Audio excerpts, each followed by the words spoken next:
I hit Cedarville around 2 in the afternoon with a U-Haul rattling behind my Subaru, and no real plan past finding the rental house. The trailer had developed this grinding noise somewhere after Susanville, probably a wheel bearing going bad. But I wasn't about to stop and deal with it. I just needed to get there, unload, start over. The job offer sitting in my email was the kind you don't trust. Solar project admin work, decent pay, benefits that looked real but felt too good for a place this remote. I'd read the contract 3 times looking for the catch. Couldn't find one. That should have been reassuring. It wasn't. But I needed out of Sacramento. That was the main thing. The whistleblower case had been clean on my end. I'd followed protocol, reported the loan fraud exactly how compliance training said to, kept copies of everything.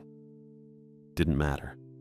Management made it clear I was the problem, not the VP who'd been cooking approvals for his buddy's developments. They didn't fire me. They just made the job unworkable, moved my desk twice in a month, reassigned my accounts, started ceasing me on emails about cultural fit and team cohesion. I lasted 6 weeks before I stopped showing up. So, yeah. Solar admin work in the middle of nowhere sounded fine. The commute to Alturas would be 40 minutes each way, but I'd done worse. Cedarville itself looked clean when I rolled through Main Street. Too clean, maybe. The kind of place where someone pressure washed the sidewalks and kept the flower boxes watered even though half the storefronts were empty. I passed a diner, a general store, a post office that shared space with some kind of insurance agency. Everything had fresh paint. Everything looked maintained. But the empty windows bothered me. Not boarded up, just vacant. Like the businesses had closed recently enough that no one had figured out what to do with the spaces yet. Or maybe they were waiting for something. I turned off Main onto Ponderosa Avenue and followed it east. The houses out here were small, older builds from the 70s or 80s. Most had decent yards, chain-link fences, pickups parked in gravel driveways. The address Holly Davis had sent me was at the end of the block. 1623. Ponderosa. A pale yellow single story with white trim and a covered porch. I pulled into the driveway and killed the engine. The U-Haul shuddered to a stop behind me. The house looked fine. Better than fine, honestly. The roof was newer, the gutters were clear, and someone had planted lavender along the front path. For $800 a month it was almost suspicious, but I'd already signed the lease and wired the deposit. Too late to back out now. I sat there for a minute, hands still on the wheel. This was it. Fresh start. New job. Quiet town. I could make this work. I got out and stretched. My back hurt from 5 hours of driving, and my knee was stiff from holding the gas pedal steady on the long grade past Honey Lake. The air smelled like pine and dust. No traffic noise. No sirens. Just wind moving through the trees at the edge of the property. A white sedan pulled up behind the U-Haul. Honda Accord, maybe 10 years old, meticulously clean. A woman got out holding a clipboard and a manila envelope. Holly Davis. Had to be. She looked exactly like her email signature photo. Ash blonde hair, pressed blazer, expression that said she had 4 more appointments today and didn't want to be late for any of them. James Stevenson, she said, not a question. That's me. She walked up the driveway and stopped a few feet away, looking me over once. Professional assessment. Then she glanced at the U-Haul. You're unloading today? That's the plan. Good. I'll walk you through the property basics and get you the keys. This shouldn't take long. She moved toward the porch and I followed. She didn't make small talk. Didn't ask how the drive was or whether I'd been to Cedarville before. Just opened the manila envelope and pulled out a key ring and a stapled packet of papers. Lease terms are standard, she said. Trash pickup is Wednesdays. Propane tank is full. If you need a refill, call ahead to the general store and they'll coordinate. Water heater is in the hallway closet. Don't touch the pressure valve unless you know what you're doing. I nodded. She handed me the keys. Anything else I should know? I asked. She paused on the top porch step and turned around. Her expression shifted. Still serious, but something else underneath. Careful, maybe. "There's a dish near the steps," she said. "Rock salt. It stays there." I looked where she was pointing. Sure enough, a shallow ceramic dish sat on the porch boards about 2 feet from the front door, filled with coarse white salt. The dish itself was plain, off-white, the kind of thing you'd use for pet food or spare change. "Okay," I said. "It's not decorative." "Got it. It has to stay exactly where it is. Don't move it. Don't empty it. If it gets low, add more. You can buy rock salt at the general store." I waited for her to explain why. She didn't. "Is this a pest thing?" I asked. "It's a local custom," she said. Her tone didn't invite follow-up questions. "You'll want to keep it maintained." "Sure, no problem." She handed me the lease packet. "Sign the last page and mail it back to the P.O. box on the letterhead. First month's rent is due on the 1st. Any issues with the property, call the number on page 2. "Thanks." She walked back down the steps and headed for her car. Didn't say goodbye. Just got in, backed out, and drove off. I stood there on the porch looking at the dish of salt. It sat in a slight depression in the wood, like it had been there long enough to leave a mark. The salt itself looked fresh. No dirt, no moisture. Someone had filled it recently. Odd local custom. Fine. Every place had its quirks. Sacramento had those weird racks of scooters no one ever rode. Reno had the divorce folklore. Cedarville had salt dishes. I unlocked the front door and stepped inside. The place smelled clean. Faint bleach, fresh paint, something lemony. The living room was small, but the layout made sense. Hardwood floors, a brick fireplace, 2 windows facing the street. The kitchen was dated. Laminate counters, white appliances, but everything worked. I checked the faucet, the stove, the fridge. All fine. The bedroom was at the back of the house. Decent size, closet with sliding doors, another window looking out at a yard that needed mowing. The bathroom had older tile, but the grout was clean, and the shower pressure was good. It was better than I'd expected. Honestly, it was better than my last apartment in Sacramento, and that had cost twice as much. I walked back out to the porch and looked at the U-Haul. Probably 30 boxes, a futon, a desk, a couple of lamps. Not much. I'd sold or donated most of my stuff before leaving. Easier that way. I grabbed the first box, books heavy, and carried it inside. This could work. Quiet town, decent job, cheap rent. I didn't need anything complicated, just a reset. A place where no one knew about the whistleblower case or the emails or the reassignments. A place where I could show up, do the work, and go home. The salt dish caught my eye again as I went back for the second box. It has to stay exactly where it is. Holly's voice had been flat when she said it, but there'd been weight behind the words. Not a suggestion, a requirement. I picked up another box and hauled it inside. Whatever the salt was about, I'd figure it out later. Right now, I just needed to unload the truck and get settled. One thing at a time. That was the plan anyway. I finished unloading the U-Haul around 8:30. My back felt tight and my hands smelled like cardboard dust. I'd stacked most of the boxes along the living room wall without opening them. Didn't see the point in unpacking everything when I wasn't sure how long I'd stay. The futon sat in the middle of the bedroom floor, still wrapped in moving blankets. The desk leaned against the hallway wall. I figured I'd deal with it tomorrow. I ate a protein bar I found in the glove compartment and drank tap water from a coffee mug I'd pulled out of one of the kitchen boxes. The water tasted fine. A little metallic maybe, but cold. I stood at the sink looking out the window over the backyard. Couldn't see much, just darkness and the shape of a fence line. The house was quiet in a way Sacramento never was. No car alarms, no bass from someone's speakers 3 floors down. Just the hum of the fridge and sometimes a creak from the floorboards when I shifted my weight. I kind of liked it, or I thought I would once I got used to it. I took a shower, The pressure was better than I expected.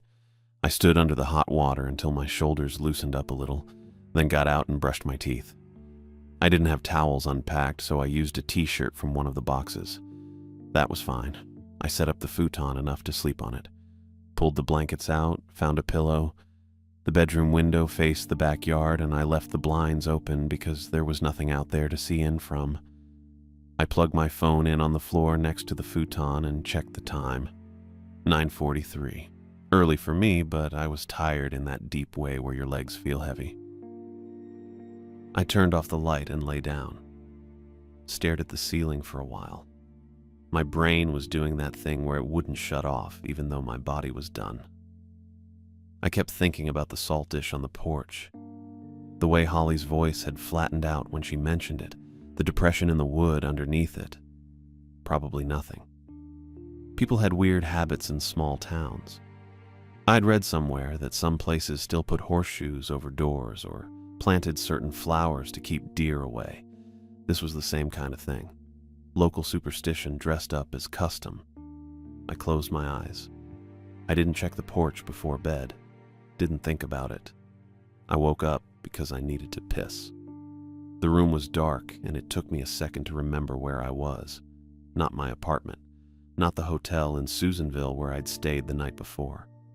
Cedarville, the rental house. Right. I got up and went to the bathroom without turning on the light. Flushed. Washed my hands. Walked back through the hallway, and that's when I saw it through the living room window. The porch light was off. I hadn't turned it on, but there was enough moonlight that I could make out the shape of something on the doormat. Something that hadn't been there earlier. I stood in the hallway for a second. Then I walked to the front door and flipped on the porch light. A piece of paper, white, letter-sized, folded once. There was a smooth gray river stone on top of it, about the size of my palm, holding it flat against the doormat. I unlocked the door and opened it. The air outside was cold. I could see my breath a little. I picked up the stone first. It was heavier than it looked, and set it on the porch railing. Then I grabbed the paper.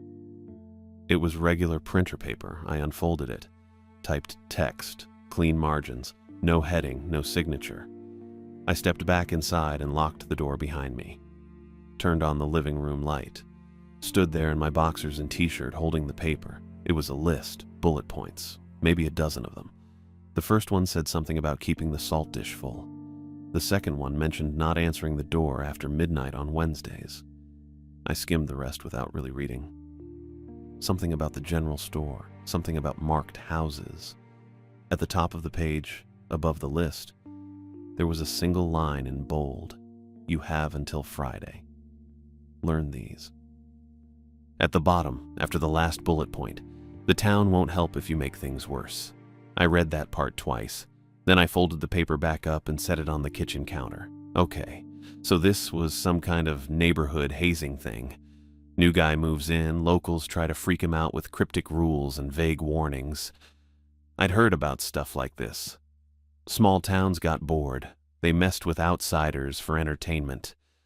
Probably Holly was in on it. Probably half the street was watching to see if I'd panic or start asking around. I wasn't going to give them the satisfaction. I left the paper on the counter and went back to bed. Checked my phone on the way. 11:58. I set it back down on the floor and pulled the blanket up. The wind picked up outside. I could hear it moving through the trees at the edge of the property. The window frames made a faint ticking sound when the gusts hit a certain way. I closed my eyes and focused on my breathing. In through the nose, out through the mouth.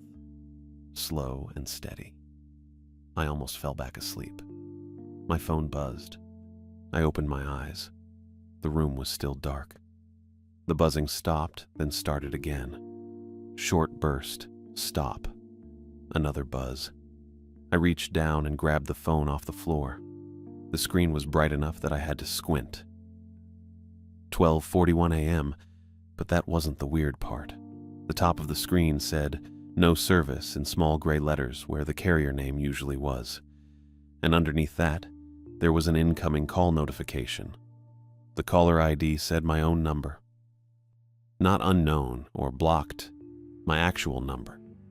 The same 10 digits I'd had for 6 years. I stared at it. The screen went dark. Then it buzzed again and lit back up. Same thing. My number. No service. I didn't answer. The call cut off. 2 seconds later, it started again. Same pattern. Buzz, light up, my number. Stop. Buzz again. It felt like someone testing a latch, trying the handle, checking if it would give. My hand was tight around the phone. I could feel my pulse in my thumb where it pressed against the side of the case. The wind hit the window frame again. That ticking sound. Soft but regular. The call stopped. Started. Stopped. I sat up. I wasn't going to sleep through this. And I wasn't going to sit here holding my phone while it buzzed every 10 seconds with a call from myself on a network that didn't exist. I got up, still holding the phone. Walked to the kitchen. The paper was still on the counter where I'd left it. I turned on the overhead light and unfolded it. The buzzing stopped. I looked at the screen. No missed call notification. No record of anything. Just the time, 12:43, and the no service message. I set the phone face down on the table and sat down in one of the chairs. Then I read the rules. Slowly this time, all the way through. I sat at the kitchen table with the paper flat in front of me and read through the whole thing again. This time I wasn't looking for the punchline. I was reading it the way I used to read compliance documents at the bank. One line at a time, checking for what it actually said instead of what I wanted it to say. First rule, keep a bowl of rock salt on your porch. Never let it get wet. Refill it when it gets low. Don't move it from where it sits. That one I already knew about. Holly had made sure I understood that part. Second rule, don't look outside between 1:11 and 1:17 a.m. Not through windows, not through blinds, not even a glance. If you're awake, stay away from anything that faces the street. I checked my phone. 12:51. Still face down on the table where I'd left it. Still showing no service in the corner. Third rule, if someone knocks on your door between 1:11 and 1:17, go to the kitchen and put both hands flat on the refrigerator. Keep them there until the knocking stops. Don't speak. Don't look. My chest felt tight reading that one. Probably because I was sitting in the kitchen and it was almost 1 in the morning and the whole house was quiet enough that I'd hear knocking from any room. Fourth rule, never step on the pale strips in the street. They look like someone drew lines with chalk, but they're not chalk. Cross the street if you have to. Go around the block. Don't step on them. I hadn't seen any pale strips. Then again, I'd driven in during the day and hadn't walked around the neighborhood yet. Fifth rule, if you see a man in a reflective vest standing completely still in the middle of the road, go into the nearest bathroom immediately and run the faucet. Keep it running until you hear a car pass. Don't look at him again. That one didn't make any sense. None of them made sense, but that one especially. What kind of rule was that? Why a bathroom? Why the faucet? Sixth rule, don't say the old name of the town out loud. Not in your house, not on the street, not anywhere inside town limits. If someone asks what the town used to be called, say you don't know. I didn't know what the old name was. I'd looked up Cedarville before driving out here and hadn't seen anything about a name change. Maybe it was something local. Maybe it was older than the internet gave a shit about. There were a few more. Don't leave shoes on the porch overnight. Don't whistle after dark on Sundays. If you find a coin on your doorstep, leave it there for 3 days before picking it up. Then the last one, separated from the others by a blank line. Bold text again, same as the heading at the top. If you break a rule, drive to the cemetery on Palmer Road before sunrise and leave your house key on the front gate. Do not go home. I read that one 3 times. Do not go home. Not come back later or wait until morning. Do not go home. Period. I folded the paper in half, then unfolded it and smoothed it flat again. My hands were steady. That surprised me a little. I'd expected them to shake maybe, or for my pulse to kick up the way it did during the bad weeks at the bank when I knew they were building a case to fire me. But I just felt tired. Tired and annoyed and backed into a corner I didn't ask for. The rules were specific. That's what bothered me. If this was hazing, if it was some elaborate small-town prank, the details were too tight, too internally consistent. Someone had spent time on this. Someone wanted me to take it seriously. Or someone wanted me to freak out and leave. I thought about Holly again. The way she'd pointed out the salt dish without explaining it. The way she'd left before I could ask follow-up questions. The lease packet she'd handed me with the P.O. box for correspondence. No direct number for her. Just the property management line. I pulled the lease packet off the counter where I'd left it and flipped to the second page. The number listed under maintenance requests had a 530 area code. Local, I didn't call it. It was almost 1 in the morning and I wasn't about to give anyone the satisfaction of hearing me rattled at this hour. Instead, I got up and walked to the living room window. Porch light was still on. I could see the street through the glass, empty, quiet, a little wind moving through the trees at the edge of the property. No cars, no movement. No pale strips that I could see from here, but the angle was wrong and the light didn't reach that far. I checked my phone again. 1:04. 7 minutes until 1:11. I stepped back from the window. It's not real, I thought. It's a stupid prank and you're letting it get in your head. But my feet had already moved. I was already standing in the middle of the living room instead of near the glass, and I didn't go back. I walked to the bedroom, checked that the blinds were closed all the way, then did the same in the bathroom. When I got back to the kitchen, I turned off the overhead light and sat in the dark with my phone face up on the table. 1:09. The screen dimmed after a few seconds and I tapped it to keep it lit. 1:10, 1:11. I kept my eyes on the phone, didn't look toward the windows, didn't move except to tap the screen when it started to dim. Nothing happened. No knocking, no sounds outside. Just the wind and the faint hum of the fridge next to me and my own breathing. Slower now, almost normal. 1:12, 1:13. I felt like an idiot sitting in the dark staring at my phone because a piece of paper told me not to look outside. I felt like the kind of person who forwarded chain emails and checked horoscopes and bought lottery tickets with birth dates on them. 1:14. 1:15. My thumb hovered over the screen. 1:16. 1:17. I waited another 30 seconds, then got up and turned the kitchen light back on. Everything looked the same. Table, counter, boxes stacked against the wall, the paper still sitting where I'd left it, creased down the middle. I walked to the front window and looked out. The street was empty. Porch light still on, salt dish right where Holly had told me to keep it. No one standing in the yard. No cars idling at the curb. Nothing. I went back to bed. Thursday, I woke up at 7 with sunlight coming through the blinds and my back sore from the futon. I lay there for a minute staring at the ceiling, then got up and checked my phone. Full service. 4 bars. No missed calls, no weird notifications. Just the normal lock screen with the time and date, and a text from my sister in Reno asking how the move went. I didn't answer it yet. I got dressed, brushed my teeth, and went to the kitchen. The paper was still on the table. I picked it up, folded it into quarters, and put it in my pocket. Then I grabbed my keys and went outside. The air was cold and sharp, the kind of high desert morning cold that gets into your chest when you breathe. The sky was clear, no clouds. I walked down the porch steps and looked at the street. No pale strips, just asphalt, a little cracked in places with gravel along the edges where the pavement stopped. I walked to the end of the driveway and looked both ways. Nothing unusual.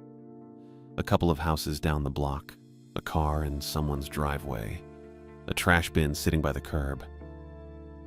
I got in the Subaru and drove into town. Main Street looked the same as it had when I arrived, clean, maintained, half empty. I passed the diner, the post office, a building with a faded sign that said Modoc Insurance. The general store was near the end of the block, windows clean, gravel parking lot out front. I parked and went inside. The place smelled like coffee and old wood and something faintly sweet I couldn't place. Shelves lined the walls, canned goods, dry pasta, paper towels, the kind of stock you'd expect from a small-town store that doubled as the only supply spot for 20 miles. A couple of aisles in the middle. A counter at the back with a register and a woman standing behind it. She looked up when I walked in. 50s, maybe. Short, curly hair, reading glasses, an apron over a sweater. "Help you?" she said. "I need a propane refill," I said. "For the house on Ponderosa." She nodded. "Tank out back?" "Yeah." "I'll call it in. You can pick it up tomorrow." "That works." She wrote something on a pad of paper next to the register, then looked at me again. Her expression didn't change, but I got the sense she was waiting for something. I pulled the folded paper out of my pocket and set it on the counter between us. "I got this last night," I said. "Someone left it on my porch." She looked at it, didn't pick it up, didn't unfold it, just looked.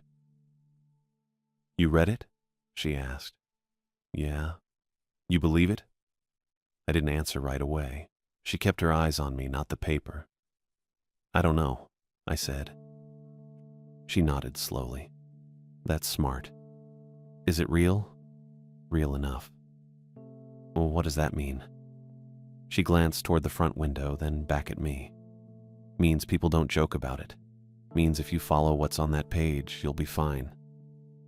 "And if I don't? Then you won't."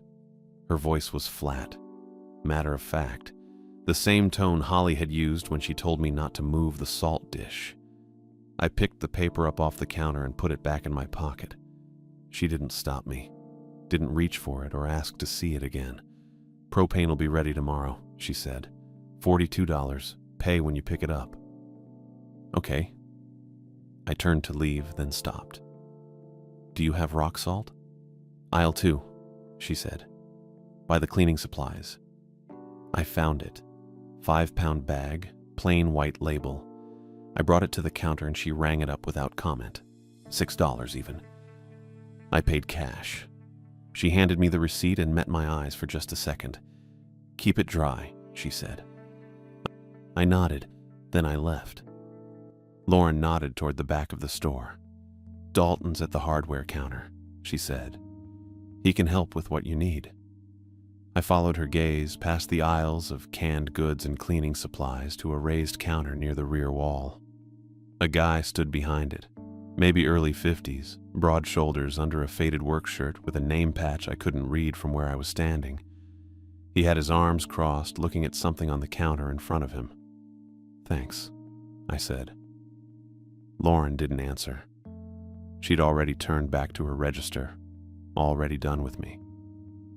I walked toward the hardware counter, weaving past a display of work gloves and a rack of extension cords. The guy behind the counter looked up when I got close. Steel blue eyes, graying hair cut short, weathered face with deep circles under his eyes. He looked tired, not coffee tired, tired in a way that had settled in and wasn't going anywhere. "Help you?" he said. "Yeah, I'm new in town. Rented a place on Ponderosa." I pulled the folded paper from my pocket and set it on the counter between us. "Got this the other night." He glanced down at it but didn't unfold it, didn't touch it, just looked at it for a second, then back at me. "Dalton," he said. "James." He nodded once. "You read it?" "Yeah." "You believe it?" I hesitated. That was the question, wasn't it? "I don't know what I believe," I said. "But I'm here asking about it, so." Dalton picked up the paper, unfolded it, skimmed it like he'd seen it before. Probably had. He set it back down and pushed it toward me. "It's not superstition," he said. His voice was flat, matter of fact, like he was explaining how to change a tire. It's a schedule. Things happen on a schedule here. You follow the rules, you stay out of the way when you're supposed to. That's it. A schedule for what? For what happens? He said it like that was enough of an answer. Maybe it was. You follow them. It doesn't matter for what. You don't follow them, you'll find out. And that'll be worse. I stared at him. He didn't look away, didn't blink, just stood there with his arms crossed again, waiting for me to say something. Okay, I said finally. So what do I need? That got a reaction. Not much of one, but his posture shifted a little, less tense. Rock salt, he said. You'll go through it faster than you think. I'd get 2 bags to start. There's a bathroom fan on the list too, right? The cheap kind with the timer. And a pry bar. Iron, not steel. I hadn't expected specific recommendations. I thought he'd tell me to leave or call me paranoid or laugh. Instead, he was giving me a shopping list. Why iron? I asked. Just get iron, he said. You need help installing the fan? I can handle it. Good. Rock salt's in aisle 3. Fans are over there. He pointed to a shelf near the front. Pry bars here. He turned and pulled one from a pegboard behind him, set it on the counter. It was about 1 foot long, flat black, heavier than it looked when I picked it up. This everything? I asked. For now. He rang up the pry bar, wrote something on a slip of paper. Bring this up front when you grab the rest. Lauren will get you sorted. I took the slip in the pry bar, started to walk away, then stopped. Does it work? I said. Following the rules. Does it actually work? Dalton looked at me for a long moment. You're still asking questions, he said. That means you've got time to get it right. Don't waste it. That was it. He went back to whatever he'd been looking at before I walked up, and I went to aisle 3. The rock salt came in big bags, 25 pounds each. I grabbed 2 like he said, then found the bathroom fans. Cheap plastic housing, basic timer dial on the front. $12. I took one. Carried everything up to the register where Lauren rang me up without comment, and I paid $43 for supplies I still wasn't sure I believed I needed. But I had them. That was something. Practical steps. Concrete actions I could take. It made the whole thing feel manageable, like a problem I could solve if I just followed the instructions correctly. I loaded everything into the Subaru and drove home. Friday morning I woke up at 6:30 and went straight to the porch to check the salt dish. It was damp. I stood there staring at it, coffee mug in one hand, door half open behind me. The salt was clumped together in spots, turning gray where it had absorbed moisture. Some of the grains stuck to my fingers when I touched them. It hadn't rained. I'd checked the weather yesterday. Clear skies all week. I looked up at the porch roof. Solid. No leaks, no watermarks, nothing dripping. I crouched down and ran my hand over the wood around the dish. Dry, completely dry. Just the salt was wet. I dumped it over the porch railing into the flower bed, watched the clumps break apart in the dirt, picked up the dish and carried it inside, dried it with a paper towel until it was completely clean, no moisture left anywhere. Opened one of the rock salt bags from yesterday and refilled the dish. Poured it careful and slow until it was level with the rim. Carried it back outside and set it down in the exact same spot in the depression in the wood where it had been sitting for who knows how long before I got here. The salt looked fresh now, white and dry and normal. I went back inside and got ready for work, and the whole time I could feel the irritation sitting in my chest like something I couldn't cough up. The solar project office was 40 minutes east in Alturas, a single-story building with vinyl siding and a gravel parking lot. My desk was in the back corner near the window. I spent most of Friday reviewing spreadsheets, checking contractor invoices against purchase orders, making sure the numbers matched. It was easy work, boring work. The kind of thing I could do on autopilot while my brain chewed on other problems, like why the salt had been damp. Like whether Dalton actually believed what he'd told me or if this was some kind of long con the whole town was in on. Like whether I should have just stayed in Sacramento and dealt with the fallout instead of running to the middle of nowhere and renting a house with rules. I didn't have answers for any of it, so I kept working. Finished the invoices by 3, sent the report to my supervisor, and drove home while the sun dropped toward the mountains and the sky turned orange behind me. I ate a frozen dinner, unpacked 2 more boxes, installed the bathroom fan, which took 20 minutes and only required a screwdriver. I put the pry bar in the coat closet near the front door where I could reach it fast if I needed to. I didn't know why I'd need to. Dalton had said to get it, so I got it. By 11, I was in bed with the lights off, staring at the ceiling and telling myself I'd sleep fine. I didn't. I lay there and watched the clock on my phone tick forward. 11:30, 11:45, midnight, 12:30. At 1:09 a.m., the smoke detector chirped. Just once.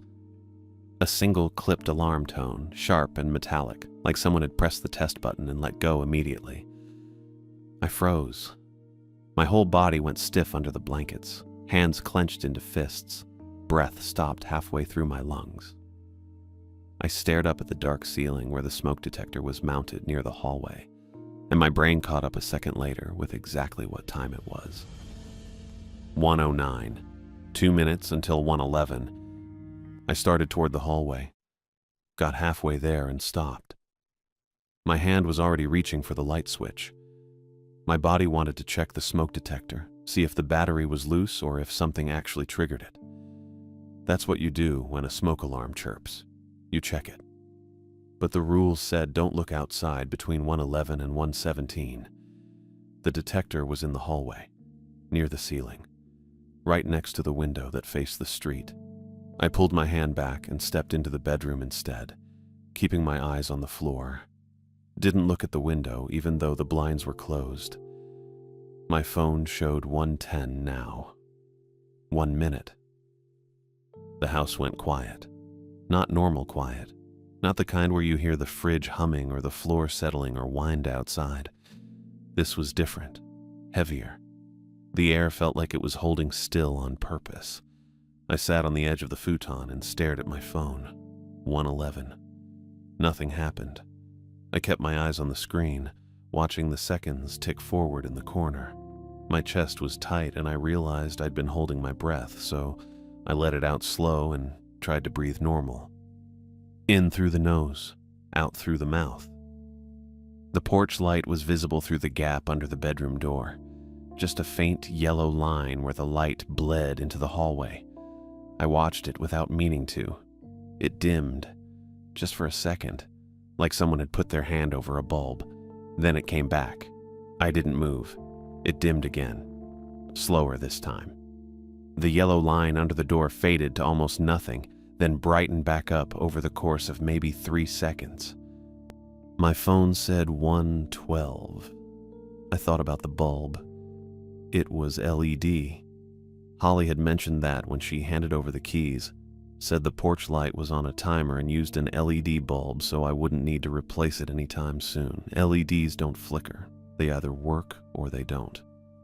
No gradual dimming unless the power supply is failing, and even then it wouldn't cycle like that. 1:13. The knocking started. 3 taps. Clean and evenly spaced. Not loud, not soft, just deliberate. Pause. 3 more taps, same rhythm, same volume. I stood up. My legs moved before I thought about it. The rules said if someone knocks during 1:11 to 1:17, go to the kitchen, put both hands flat on the refrigerator, keep them there until the knocking stops. Don't speak or look. I walked straight to the kitchen and didn't turn on the light. The fridge was right there, humming faintly in the dark. I pressed both palms flat against the door. The metal was cold, too cold, like it had been sitting outside instead of in a 70-degree room. The kind of cold that makes your palms ache after a few seconds. I kept my hands there. The knocking moved. It left the front door and traveled along the wall. I could hear it shifting. Still the same 3 taps, pause, 3 taps pattern. But now it was coming from the side of the house, the living room wall, then farther back, toward the bedroom. It circled. I stood with my hands on the fridge and listened to it trace the perimeter of the house. The taps moved along the siding with that same steady rhythm, never faster, never slower. It reached the back door and paused there for maybe 10 seconds. Then it kept going. The kitchen window was right next to me, above the sink, maybe 3 feet from where I stood. The knocking reached it. 3 taps, right on the glass, close enough that I could have turned my head and seen whatever was making the sound. I didn't look. My shoulders were cramping. I'd locked them up without realizing it, pulled tight and high like I was bracing for something to hit me. The cold from the fridge had spread up my forearms and my palms were starting to go numb, but I kept them flat and didn't move. The knocking stayed at the window. 3 taps, pause. 3 taps, pause. 3 taps. It didn't move on. I counted the cycles in my head. 5 rounds, 6. My phone was still in the bedroom, so I couldn't check the time, but it had to be close to 1:17 by now. Had to be. The knocking stopped. I waited. Counted to 30 in my head. Nothing. I peeled my hands off the fridge and flexed my fingers. They were stiff and red, where they'd been pressed against the metal. I walked to the bedroom, grabbed my phone, checked the screen. 1:18. I went to the front door and looked through the peephole. The porch was empty. Light was on, steady now, not dimming. I could see the street beyond and the trees moving a little in the wind. The salt dish sat in its spot near the door. It was half empty. I'd filled it yesterday, all the way to the rim. 24 hours ago it had been full, and this morning it was still full when I checked it before work. Now it looked like someone had scooped out half the salt and left the rest. I unlocked the door and stepped outside. The air was freezing. I crouched next to the dish and touched the salt. It was damp again, clumped together, same as it had been yesterday morning, but there was less of it, a lot less. I stood up and looked around. No footprints, no marks on the porch, no sign anyone had been here. I went back inside, locked the door, and refilled the dish with the rock salt bag from the kitchen, brought it back out and set it down. Went back to bed, but didn't sleep. Just lay there staring at the ceiling until the sky started turning gray outside the window. When daylight came, the whole thing felt distant. I got up at 7, made instant coffee, ate a granola bar standing at the counter, checked my phone. Full service, no missed calls, nothing weird. Just a couple emails from work and a text from Teresa asking if I was settling in okay. I didn't answer it yet. The night felt like something that had happened to someone else, or something I'd imagined while half asleep. My brain wanted to file it under stress or bad dreams or coincidence, even though I knew I'd been awake the whole time. Even though the salt dish had been half empty and I'd refilled it at 1:20 in the morning. I got dressed and went outside to move the U-Haul trailer to the side of the driveway. I'd been meaning to do it since Thursday. Needed to unhitch it and call the rental place in Susanville to arrange a drop-off. I walked down the porch steps and stopped. There was a line across the asphalt. Pale, dull, chalky looking. It ran from the edge of my driveway across the street toward the neighbor's yard, maybe 20 feet long and perfectly straight. I stood there looking at it. It wasn't chalk. Chalk would have smudged or blown away by now with the wind. This looked like it had been drawn with something thicker. Paint, maybe. Or some kind of powder that had settled into the texture of the road. The rules said, never step on pale strips in the street that look like chalk lines but aren't.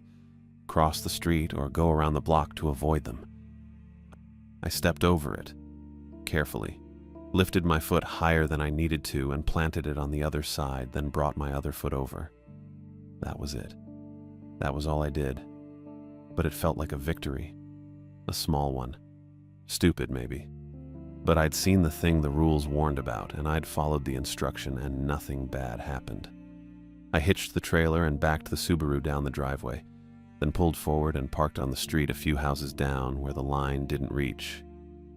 Grabbed my keys and walked back, stepping over the line again on the way. Inside, I checked the salt dish. Still full. Still dry.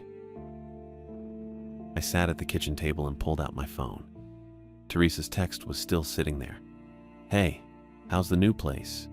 You surviving the small town life yet?" I started typing a response. Stopped. Deleted it. What was I supposed to say? If I said it was fine, she'd know I was lying. Teresa could always tell. If I said it was weird, she'd ask questions. If I told her the truth about the rules, the knocking, the salt dish, the line in the street, she'd think I'd lost it. Or she'd get worried and drive up here. And I didn't know if that would make things worse. The rules didn't say anything about talking. They didn't say don't tell people outside town. They just said don't say the old name out loud within town limits. But Dalton had been careful. Lauren had been careful. Holly hadn't explained anything. Maybe talking was part of it. Maybe that was a rule they didn't write down. I set the phone on the table and stared at Teresa's text. Even talking could be a trap. Teresa called around noon on Saturday. I saw her name on the screen and almost didn't answer. My thumb hovered over the decline button for a couple seconds. Then I figured ignoring her would make things worse. So I picked up. "Hey," I said. "Finally." Her voice was bright, familiar. "I was starting to think you fell off the map up there." I was standing in the kitchen with the salt bag still open on the counter. I'd refilled the dish again that morning, third time in 4 days. "Service is spotty," I said, which wasn't even a lie. It had been spotty, just not right now. "How's the place?" "Fine. It's good. Quiet." "Quiet like peaceful or quiet like creepy?" I almost laughed. Almost said something about the rules, about how quiet didn't cover it when your smoke detector chirped 2 minutes before something knocked its way around your house at 1 a.m. The words were right there. I could feel them lined up, ready to go. Then I stopped. The rule about the town's old name sat in my head, like a flashing sign. Don't say it out loud. Anywhere within town limits. If someone asks what the town used to be called, say, "You don't know." I didn't even know the old name. But the fact that there was a rule about it, specific and clear, made me think about how easy it would be to slip, to say the wrong thing without meaning to break something just by talking. Teresa was still waiting. "Peaceful," I said. "Just takes some getting used to." "You unpacked yet?" "Most of it. Still have some boxes." "How's the job?" "It's fine. Invoices, spreadsheets, same kind of stuff." She paused. I could hear traffic in the background on her end, maybe a radio, normal city noise. "You sound weird," she said. "I'm tired. Long week." "You'd tell me if something was wrong, right?" I looked at the salt dish through the doorway, full, dry, sitting in its little depression on the porch. "Yeah," I said, "of course." Another pause, longer this time. Then she sighed. "Okay, well, I'm glad you're settling in. Let me know if you need anything." "I will." "Love you." "You too." I ended the call and set the phone on the counter. My hand was tight around it the whole time. I hadn't realized until I let go. I stared at the screen for a minute, then put the phone in my pocket and closed the salt bag. That was it. Short, general, nothing specific. I didn't feel good about it, but I didn't know what else to do. An hour later, someone knocked on the door. I was in the bedroom trying to figure out where to put my desk when I heard it. 3 normal knocks. Daytime knocks, not the wrong kind. I checked my phone. 1:47 p.m., safe. I walked to the door and looked through the peephole. Holly stood on the porch with her clipboard. I opened the door halfway. "Hey." She didn't smile, didn't really acknowledge the greeting, just looked at me with that flat expression she'd had when she handed over the keys. "I need a few minutes," she said. "For what?" "Lease adjustment." I didn't move. I already signed the lease. "There's an addendum." She held up the clipboard. A single sheet of paper was clipped to it. Printed text with a signature line at the bottom. "Rent increase. Seasonal demand." I blinked. "Seasonal demand? Correct. For what season?" "It's standard." I leaned against the doorframe and crossed my arms. Half the town was empty. I'd driven through it enough times now to be sure. Storefronts with blank windows, houses that looked maintained but felt wrong. No one walking around, no cars most of the time. "How much?" I asked. $200 a month. "That's not seasonal. That's 25%. It reflects current market conditions." I stared at her. She stared back. Her face didn't move. "I'm not signing that," I said. Her jaw tightened. Just a little. Then she glanced past me toward the street like she'd heard something. I turned to look. Nothing there. Just the empty road, the neighbor's house, the trees moving in the wind. When I turned back, she was still looking. Her eyes tracked something I couldn't see.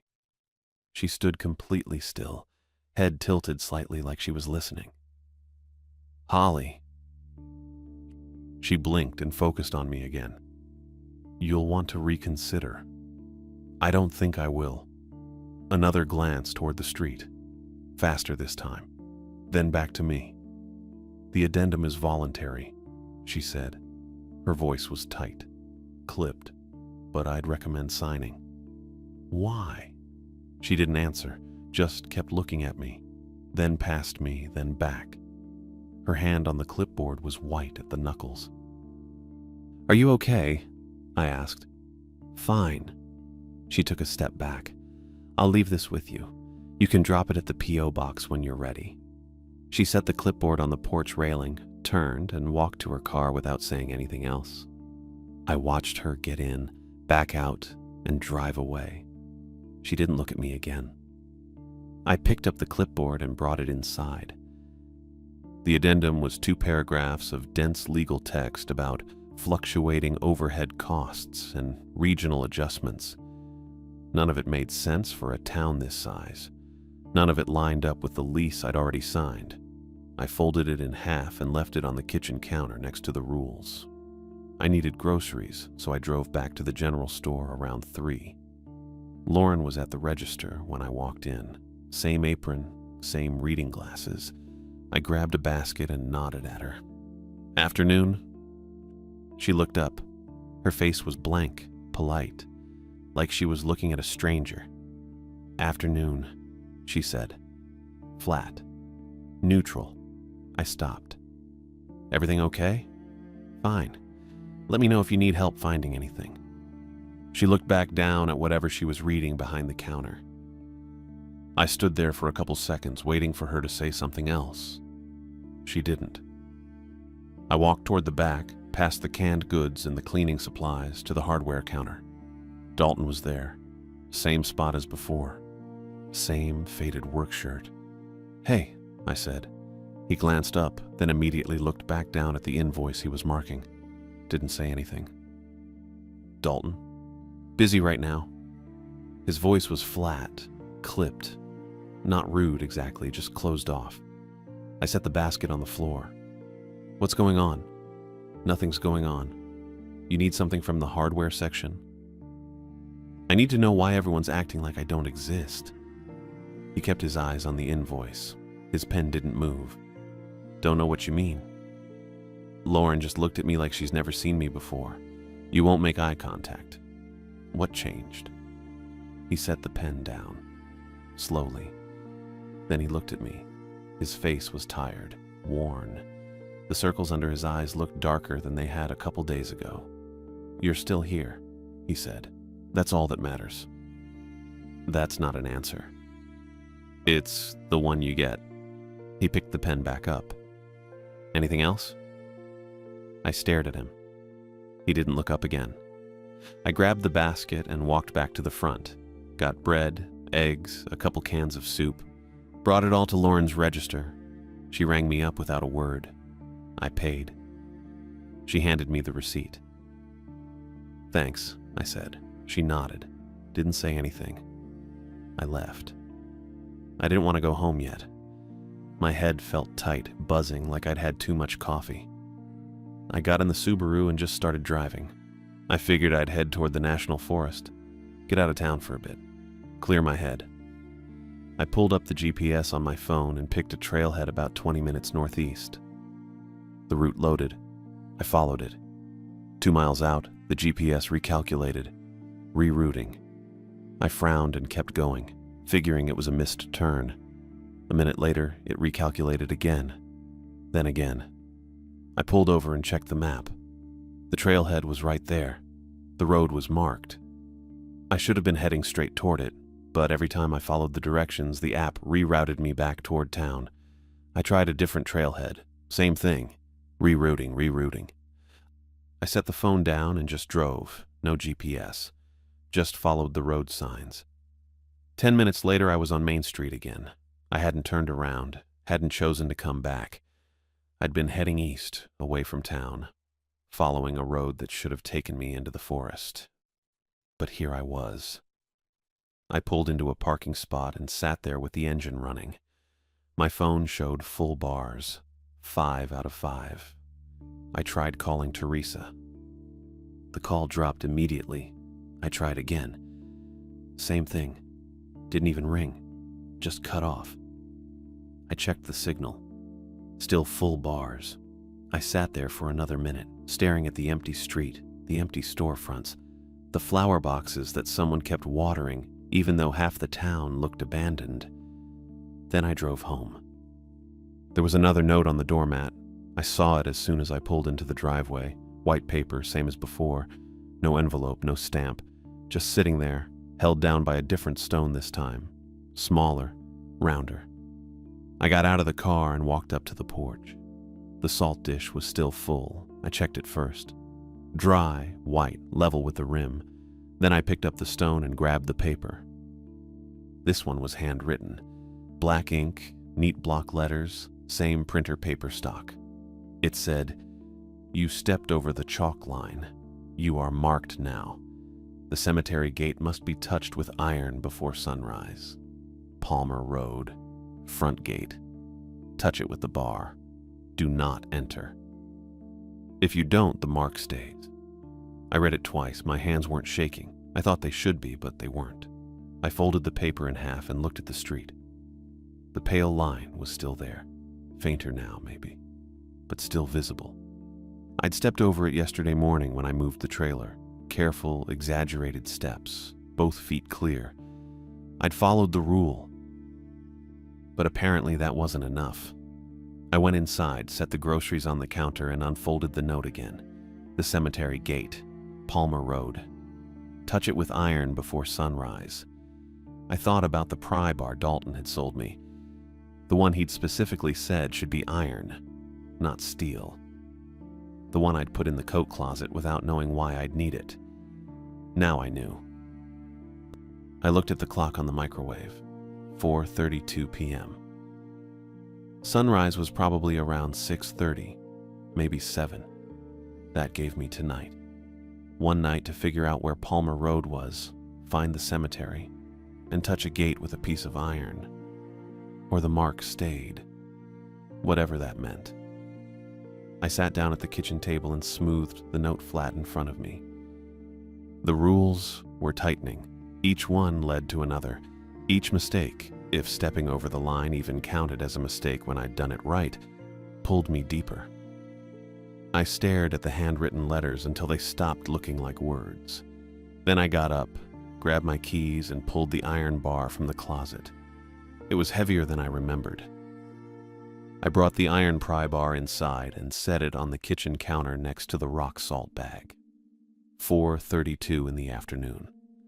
Plenty of time before sunrise, but I wasn't waiting until the last minute.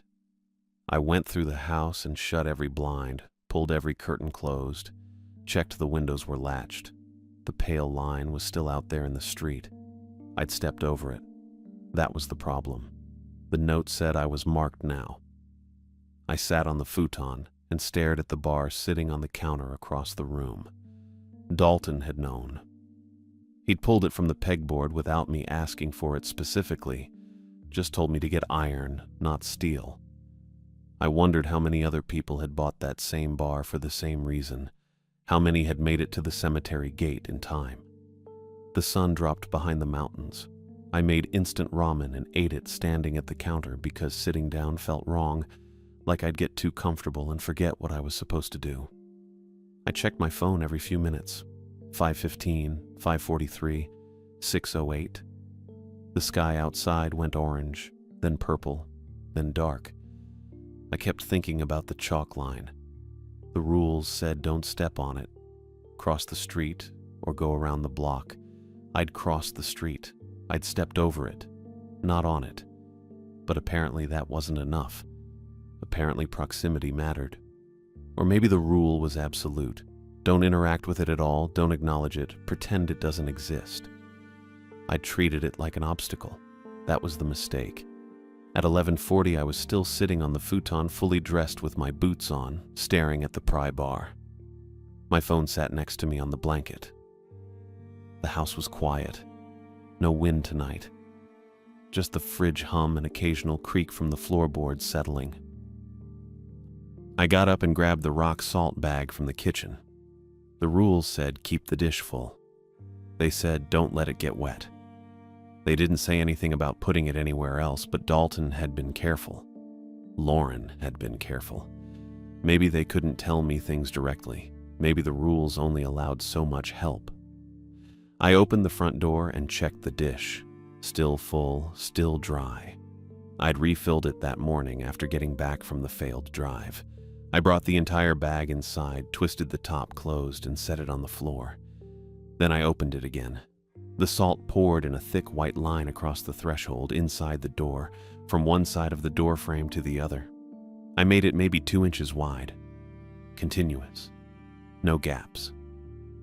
I did the same thing at the back door, pouring carefully until the line was solid and even. The bag was half empty when I finished. I stood in the kitchen looking at the line I'd just made. The rules hadn't said to do this.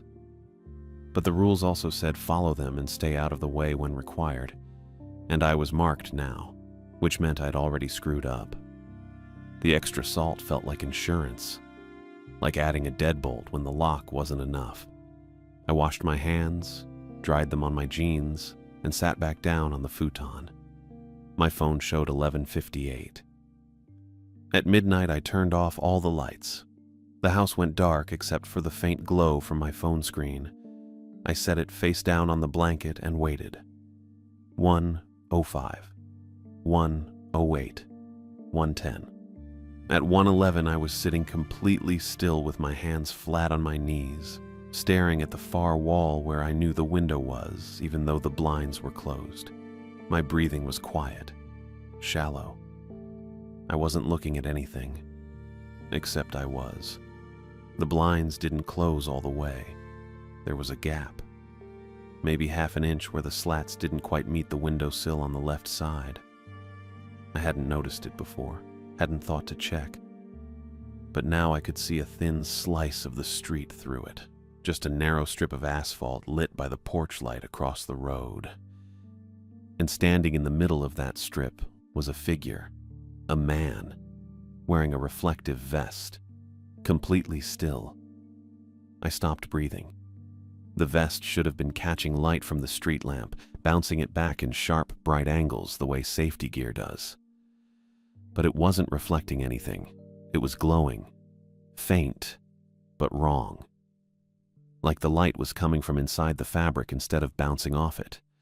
A dull, greenish white that didn't move or flicker, just sat there on his chest and shoulders in a static haze. I couldn't see his face. The angle was wrong and the gap was too narrow. Just his torso, the vest, and the fact that he wasn't moving at all. Not shifting weight, not breathing, just standing.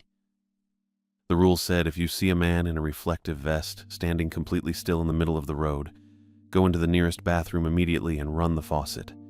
Keep it running until you hear a car pass. Don't look at him again. I was already looking. I tore my eyes away from the gap and stood up fast. Too fast. My knee cracked, and I almost tripped over the futon frame. I went straight to the bathroom, flipped the light on, shut the door behind me, and turned the faucet all the way to the right. Cold water hit the sink basin hard and loud, splashing up onto the counter.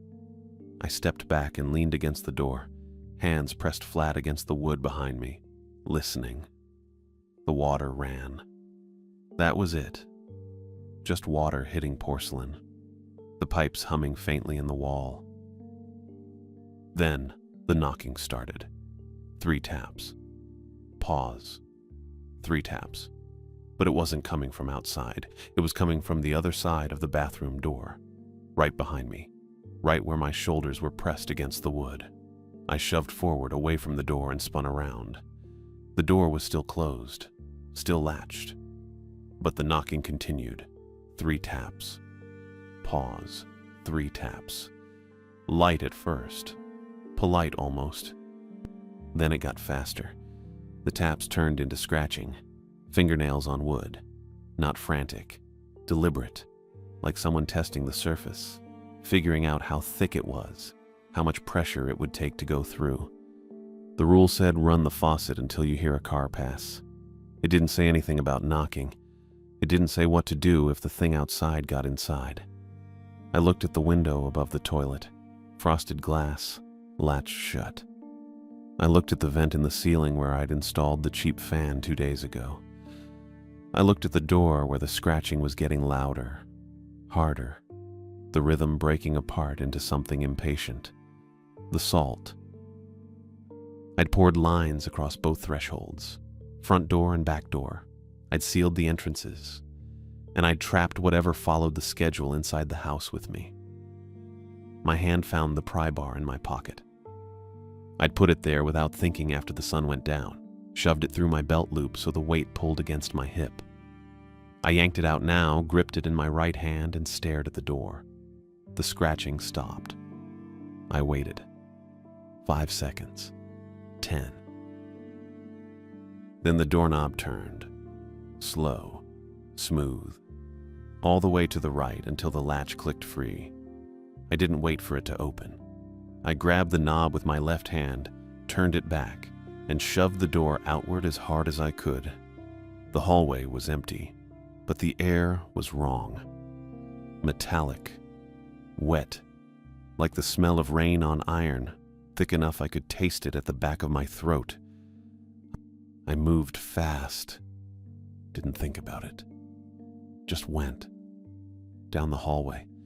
Past the kitchen, past the salt line I'd poured across the threshold that was still there. Still unbroken.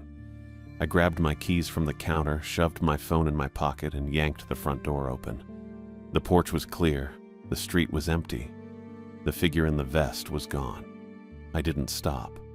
I went down the steps, across the yard, straight to the Subaru, parked 3 houses down where I'd left it yesterday to avoid the chalk line. I unlocked it, got in, started the engine, and pulled away from the curb before my door was fully closed. The cemetery, Palmer Road, touched the gate with iron before sunrise. I didn't know where Palmer Road was, but I wasn't stopping to check my phone.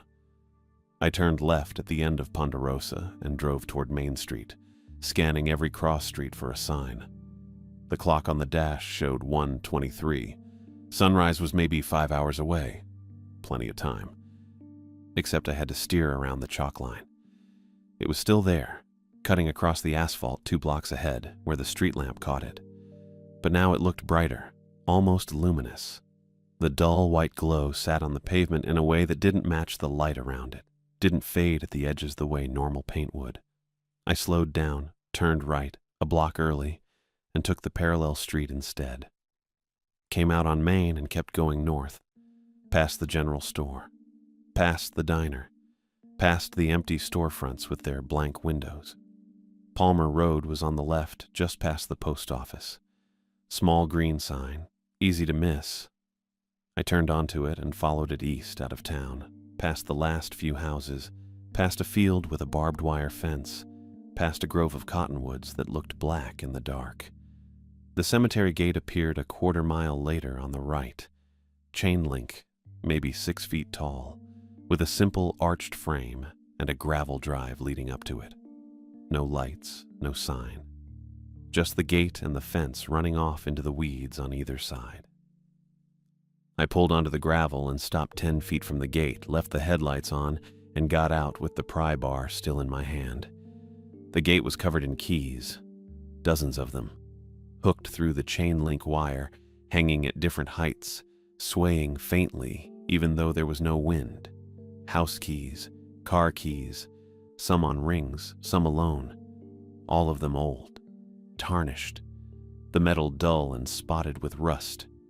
I stood there staring at them, and I understood.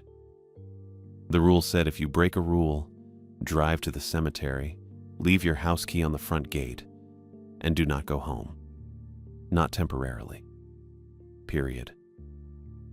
These were the people who'd broken the rules, or tried to leave, or stepped on the chalk lines, answered the knocking, looked outside during the wrong minutes. All the people who used to live in those empty houses with the perfect lawns and the wrong-feeling porches. The town's emptiness had a cost, and it was measured in keys. I walked up to the gate and pressed the flat edge of the pry bar against the post where the latch was bolted. The iron was cold, heavier than it should have been, and the contact made a faint ringing sound that didn't fade the way metal on metal normally does. I pulled my house key off my ring, just the one. Left the car key and the mailbox key and the little bottle opener Teresa gave me last Christmas. I set the house key on the top rail of the gate, balanced it there, and stepped back. The air shifted behind me. Not wind, not movement, just a change in pressure, like the space had been empty, and now it wasn't. I turned around. The figure in the reflective vest was standing 30 feet away, just past the edge of my headlights, motionless, facing me. He hadn't walked up, hadn't driven. He was just there. Too far away to have moved from the road back in town, too close to have appeared from nowhere. The vest glowed faintly in the dark. That same greenish-white non-reflection that didn't belong on safety gear. I couldn't see his face. The light didn't reach that far. Just the vest, the shape of shoulders, the outline of a body that stood too still. The rule said, don't look at him again. I'd already looked. I gripped the pry bar in both hands, stepped forward, and hooked the curved end through the vest strap across his chest. The fabric was cold, slick, wrong texture, like vinyl that had been left in a freezer. I yanked the bar sideways, dragged the vest toward the gate, and slammed the iron against the chain link post. The vest hissed, not air escaping, not fabric tearing. A hiss like water hitting hot metal, sharp and immediate, and the strap tightened under the bar, pulled inward, cinched down against the iron like it was trying to get away. I held it there, pressed the bar harder against the post, grinding the vest material between iron and iron, and the shape inside the vest started collapsing, not falling, collapsing, folding inward from the chest, the shoulders pulling down and in, the whole outline compressing like something was sucking the structure out from the center. The hissing got louder. The vest fabric started smoking, thin gray wisps curling up from where the iron touched it, and the smell hit me. Burnt plastic and wet rust and something else I didn't have a name for. I didn't let go. The shape kept collapsing, bending wrong, the joints going at angles that didn't match a human frame. And then the vest just sagged, went slack against the bar, empty. I pulled the bar back. The vest fell onto the gravel in a crumpled heap. No body, no bones, just fabric. I stood there breathing hard, hands still locked around the pry bar, staring at the pile of reflective material lying in the dirt. The sky was getting lighter. Not sunrise yet, but close. that pale gray that comes right before the orange starts. I looked down at the vest. It was breaking apart, the edges curling inward, the fabric turning to powder, fine gray dust that lifted slightly in the still air and settled back down onto the gravel. In 30 seconds, there was nothing left but a faint stain on the ground and a smell I knew I wasn't going to forget. Behind me, the keys on the gate stopped swaying. I turned around. They were completely still now, hanging straight down, motionless. My house key was gone. The top rail was empty. I checked the ground, checked the gravel, checked around the post. Nothing. The key had just disappeared. The gate latch clicked. I stepped back. Nobody touched it. But the latch flipped up on its own, smooth and deliberate, and the gate swung open maybe 6 inches before stopping. I didn't go inside. The rule said, do not enter. I walked back to the Subaru, set the pry bar on the passenger seat, and sat behind the wheel with the door open and my boots on the gravel. The sky kept getting lighter. The cemetery behind the gate was just rows of low headstones and dried grass. Nothing moving, nothing wrong. At 6:45, the sun came up over the ridge to the east, orange and clean, and I started the engine. I drove straight to Holly's office. It was a single-story building on the south end of Maine with a sign that said, Davis Property Management in brass letters next to the door. Her white Accord was already in the lot. I parked next to it, grabbed the lease packet and the addendum from the passenger seat, and went inside. Holly was sitting at a desk near the back, typing something on a desktop computer that looked 15 years old. She looked up when I walked in. I'm ending the lease, I said. I want my deposit back. She blinked. I'm sorry? The lease, I'm ending it. $800 deposit. I want it back today. She stood up, smoothed her blazer, and tilted her head slightly. Mr. Stevenson, your lease term is 12 months. Early termination incurs a penalty of 1 month's rent, which would be deducted from... You brought me an addendum 2 days ago, I said. You told me to sign it. You stood on my porch and looked at the street like you were waiting for something. Her face went blank, polite, confused. I don't recall bringing you an addendum. I set the paper on her desk. This one. She picked it up, skimmed it, set it back down. This isn't our standard form. You handed it to me yourself. I think you're mistaken. Her voice was flat, professional. Like she genuinely didn't remember, like the conversation had never happened. I stared at her. She stared back, calm and empty. Fine, I said. Forget the addendum. I'm still leaving. Deduct whatever you want. I'll pick up the check this afternoon. Of course, she said. I'll have it ready by 3. I turned and walked out. The sun was all the way up now, bright and normal, and the air smelled like dust and sage instead of metal and wet rust. Dalton was standing next to my car. He had his arms crossed, leaning against the Subaru's hood, wearing the same faded work shirt and fire department jacket I'd seen at the hardware counter. He didn't say anything when I walked up, just looked at me. The mark, I said. Is it gone? Shifted, he said. Burned off when you pressed the vest to the iron. Risky method. Most people just touch the gate and leave the key. Slow containment. You forced direct contact. Did it work? You're still here. He pushed off the hood, straightened up. Gate opened on its own? I nodded. Then it worked. He looked past me toward Holly's office, then back. You leaving? Yeah. Good. He started to walk away, stopped, turned back. The key's gone. You know that, right? It's not coming back. I know. You'll need a locksmith. Alturas has one on North Main. Get it cut before you go back to the house. Okay. He nodded once, then walked across the lot toward a pickup truck parked near the street. Didn't say goodbye, didn't wish me luck. Just got in and drove off. I sat in the Subaru for a minute, hands on the wheel, staring at the dashboard. Then I started the engine and drove to Alturas. The locksmith was right where Dalton said. Small shop. Guy in his 60s with reading glasses and a pegboard full of blank keys. I gave him my car key and told him I needed a house key cut to match a standard quickset deadbolt. He didn't ask questions.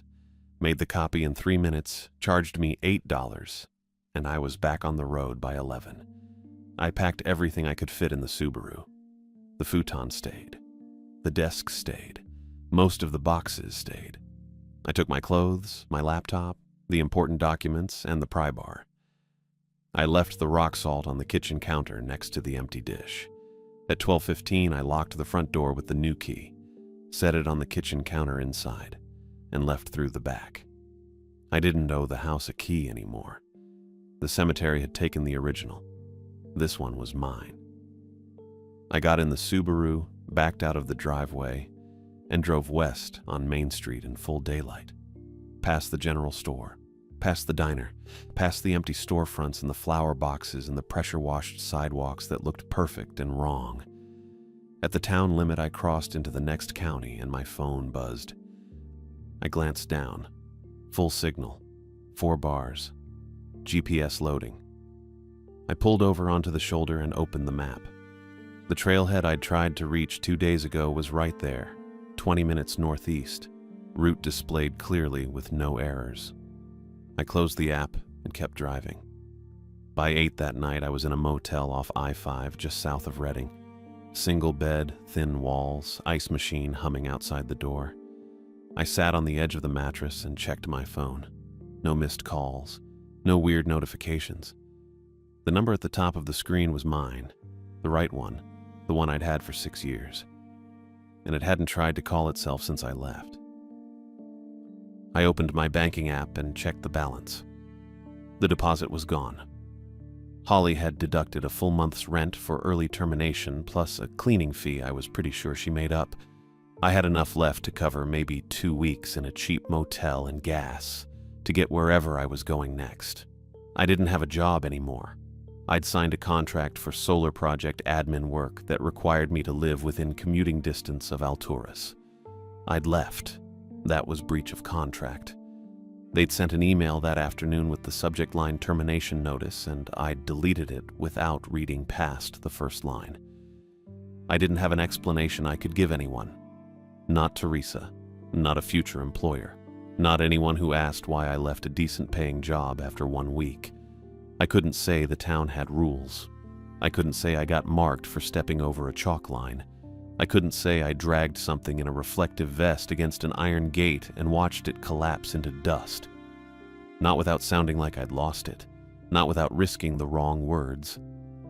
I set my phone on the nightstand, turned off the light, and lay down on top of the covers fully dressed. The room was quiet. Just the ice machine and the distant hum of the freeway. I closed my eyes. The phone didn't ring.